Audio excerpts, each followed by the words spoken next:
আসসালামু আলাইকুম রহমতুল্লাহ। প্রিয় দর্শক, আমাদের বিভিন্ন বাসা বাড়িতে এরকম ক্যালিগ্রাফি লেখা পেন্টিং পাওয়া যায়, যেটা আমরা কোরআনের আয়াত ভেবে বা বিভিন্ন কিছু ভেবে আমরা কিনে নেই বাসায় সৌন্দর্য বাড়ানোর জন্য। আসলে এই যে ডক্টর জাকির নায়েকের ওস্তাদ আহমেদ দিদাত এই বিষয়টি আসলে আমাদেরকে ক্লিয়ার করেছেন। চলুন ভিডিওটি অবশ্যই দেখব এবং শেয়ার করব যাতে সবাই এই বিষয়ে অবগত হয়। এবং অবশ্যই এরকম আরবি ক্যালিগ্রাফি লেখা পেন্টিং কেনার সময় অবশ্যই সতর্ক হবেন, কারণ খ্রিস্টানদের চক্রান্ত খুবই সুকৌশল।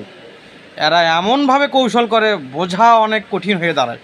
চলুন ভিডিওটি দেখে নিই। আমি যখন এগুলো প্রথমবার দেখেছিলাম তখন আমার কাছে কোরআনের মতোই লেগেছিল। সবকিছুই তো দেখা যাচ্ছে কোরআনের মতো।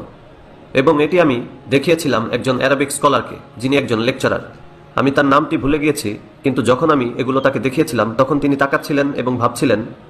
তিনিও ধরে নিয়েছেন এটি কোরআন, কিন্তু তার কাছে সন্দেহ হয়েছে যে কোরআনে এই শব্দটি আছে কিনা। কিন্তু তিনি স্মরণ করতে পারছেন না যে কোরআনে আব্বানা শব্দটি কোথায় রয়েছে। তাই তিনি এই শব্দটি কোরআন থেকে বের করার চেষ্টা করছেন। আব্বা না, আব্বা না, এরকম কিছু কি রয়েছে কোরআনে? তিনি হাফেজ নন, কিন্তু তিনি বলছেন যে এরকম কিছু মনে হচ্ছে না আছে। এরপর আমি তাকে বললাম, এটি কোরআন নয়, এটি হলো পবিত্র বাইবেল। এগুলো হলো খ্রিস্টান কিতাবুল মুকাদ্দাস, খ্রিস্টান কিতাবুল মুকাদ্দাস, খ্রিস্টান কিতাবুল মুকাদ্দাস।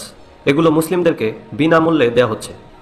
গরিব মুসলিম, পোর মুসলিম, বিশেষত অনারব অর্থাৎ যারা নন অ্যারাব, যেমন Bangladeshi, Pakistani, Indonesian, Malaysian, Nigerian, Ghanaian, মিশরীয়, ফালাহিন, তারা এটাকে গ্রহণ করবে, এরপর চুমু খাবে, তারপর এটা নিয়ে ঘরের দেয়ালে ঝুলিয়ে রাখবে। এবং কিছু মসজিদেও তারা এগুলো ঝুলিয়ে রাখে। তারা ভাবে এগুলো তো কোরআনের আয়াত। না, সাউথ আফ্রিকাতে এখনো নেই, তবে বিশ্বের সরল সোজা অন্যান্য দেশগুলোতে রয়েছে, যেমন মালাউই, তানজানিয়া, ইন্ডিয়া, পাকিস্তান সহ বিশ্বের মিলিয়ন মুসলিম বিশ্বাস করবে এটি হলো কোরআন। এরপর চুমু দিয়ে দেয়ালে ঝুলিয়ে রাখবে। এটি তাদের একটি টেকনিক। তারা জানে কিভাবে ধরতে হয় ফিশ। তারা জানে মাছ কি পছন্দ করে, মুসলিম সামাক। বুঝলেন? অবশ্যই বুঝতে পেরেছি। আসলে খ্রিস্টানদের চক্রান্ত খুবই নিখুঁত। এরা এমনভাবে মুসলমানদের মাঝে এমন কিছু জিনিস সুকৌশলে ঢুকে দেয়, যাতে আপনি এটা যদি কোনো বাসায় রাখেন, কেউ কেউ কোনো মসজিদেও রাখে, যাতে সেখানে রহমতের ফেরেশতা, বরকতের ফেরেশতা না পৌঁছতে পারে। এদের কৌশলে এরকম।